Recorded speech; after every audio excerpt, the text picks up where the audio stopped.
অনেক দিন থেকে একটা পাহাড় কেনার শখ, কিন্তু পাহাড়কে বিক্রি করে তা জানি না। যদি তার দেখা পেতাম, দামের জন্য আটকাতো না। আমার নিজস্ব একটা নদী আছে, সেটা দিয়ে দিতাম পাহাড়টার বদলে। কে না জানে পাহাড়ের চেয়ে নদীটার দামই বেশি। পাহাড় স্থানীয়, নদী বহমান। তবু আমি নদীর বদলে পাহাড়টাই কিনতাম, কারণ আমি ঠকতে চাই। নদীটাও অবশ্য কিনেছিলাম একটা দ্বীপের বদলে। ছেলেবেলায় আমার বেশ ছোট্টখাটো ছিমছাম একটা দ্বীপ ছিল। সেখানে অসংখ্য প্রজাপতি। শৈশবে দ্বীপটি ছিল আমার বড় প্রিয়। আমার যৌবনে দ্বীপটি আমার কাছে মাপে ছোট লাগলো।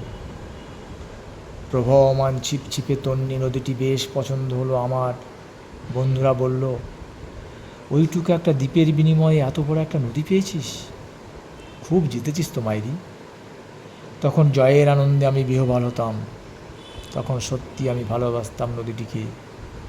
নদী আমার অনেক প্রশ্নের উত্তর দিত, যেমন, বলো তো আজ সন্ধেবেলা বৃষ্টি হবে কি না।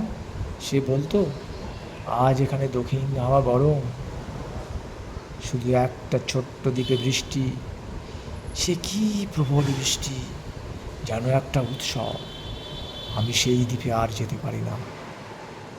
সে জানতো, সবাই জানে, শৈশবে আর ফেরা যায় না।